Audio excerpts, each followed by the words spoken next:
அஸ்ஸலாமு அலைக்கும் வரஹ்மத்துல்லாஹி வபரகாத்துஹு. பிரியமான இவ்வாண்டு 2026க்கு ஹஜ்ஜுக்கு செல்லக்கூடிய ஹாஜிகளே,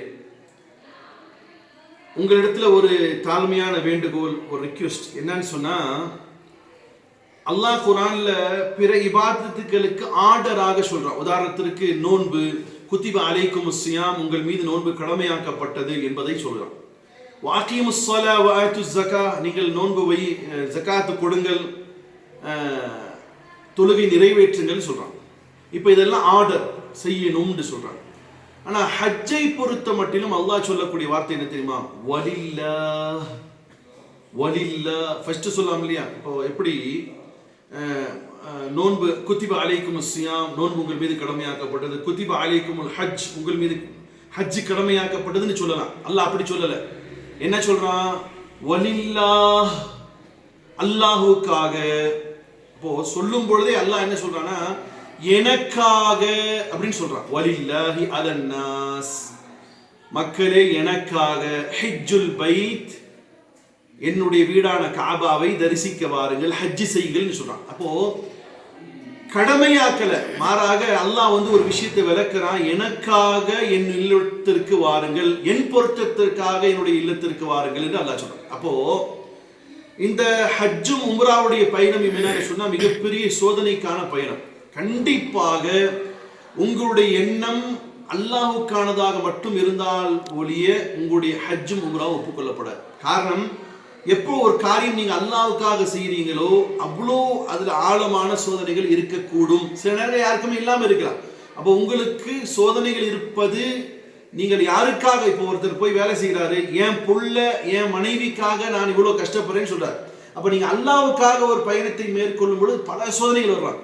நீங்க வீட்டுல கிளம்புறதுல இருந்து, திடீர்னு உங்களுடைய ஐடி கார்டு மறந்து போறதுல இருந்து, ஃபிளைட்ல போய் எங்க போர்டிங் பாஸ் மறந்து போறதுல இருந்து, நீங்க போய் இறங்கினதுக்கு அப்புறம் தண்ணி தாக அடிக்கும், சாப்பாடு பசிக்கும், அந்த நேரத்தில் உங்களை வெளியே எக்ஸிட் பண்ணாம இருப்பாங்க. அந்த நேரத்தில் இருந்து நீங்க ரூமுக்கு போனதுமே பசி எடுக்கும், தண்ணி கிடைக்காம இருக்கலாம். நீங்க தவாஃப் செய்யும் பொழுது உங்களை ஒரு ஹாஜி இடிக்கலாம், அல்லது உங்களுடைய நீங்க போய் கூட உங்க கூடவே வந்திருக்கிற மனைவி திடீர்னு காணாமல் போயிடலாம், உங்க மகன் காணாமல் போயிடலாம், உங்க கணவர் காணாமல் போயிடலாம். பலவிதமான நெருக்கடிகள் இந்த ஹஜ்ஜுடைய பயணத்தில் இருக்கும். நீங்க ரொம்ப சொகுசுன்னு நினைச்சுக்காது.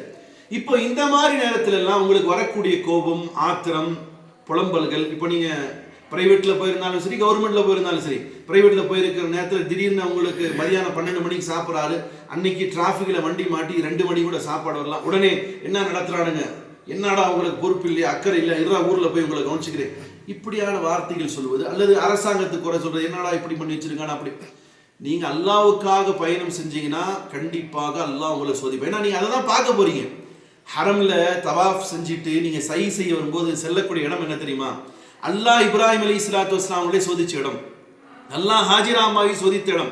அந்த சோதிக்கும் பொழுது அவர்கள் வெற்றி கண்டதுனால தான் அல்லாஹ் அவர்களை புரிந்து கொண்டு தன்னுடைய நேசனாக தோழனாக ஆகணும். அப்போ அந்த மாதிரி இடத்துக்கு போகும்போதும் கூட நாம் பொறுமையற்றவர்களாக, கோவப்படக்கூடியவர்களாக, விமர்சிக்கக்கூடியவர்களாக இருந்தோம்னு சொன்னா அந்த பயணத்திலே குறை ஏற்படும். அதனால நீங்க ஹஜ்ஜுக்கு போறதா இருந்தா யாருக்காக போறீங்க ஃபர்ஸ்ட் முடிவு செய்யுங்க.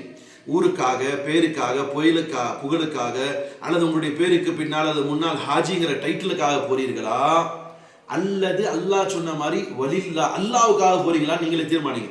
அல்லாஹ்வுக்காக போனால் நீங்க கிளம்பியதிலிருந்து திரும்ப வரும் வரையிலும் உங்களுக்கு கடுமையான சோதனையில் இருக்கலாம். அப்படி இருந்தால் நீங்கள் நினைவு கொள்ள வேண்டிய காரியம், நான் வந்திருக்கக்கூடிய இந்த அமல் என்பது அல்லாஹ்வுடைய பொருத்தத்திற்காக இருக்கும் பட்சத்திலே நீங்கள் பொறுமையாக இருப்பீர்கள், அல்லாஹ்வும் உங்களுடைய ஹஜ்ஜை ஒப்புக்கொள்வார். அதனால நீங்கள் பயணம் மேற்கொள்ளக்கூடிய பயணம் பல்வேறு விதமான நெருக்கடிகள், சோதனைகளுக்கு உள்ளாக்கப்படக்கூடிய பயணம்தான்.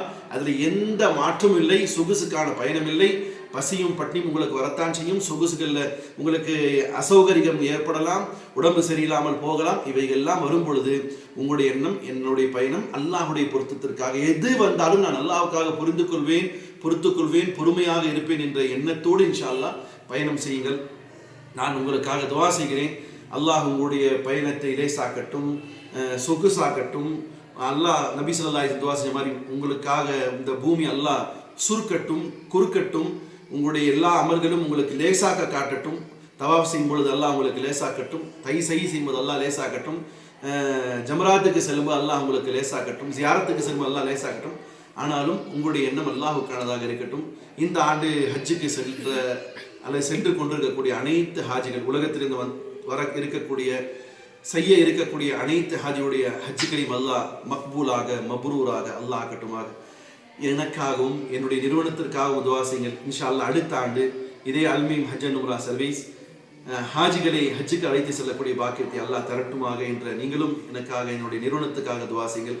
நானும் உங்களுடையக்காக துஆ செய்கிறேன். அல்லாஹ் உங்களுடைய ஹஜ்ஜை ஒப்புக்கொள்ளட்டுமாக. அஸ்ஸலாமு அலைக்கும் வரஹ்மத்துல்லாஹி வபரகாத்துஹு.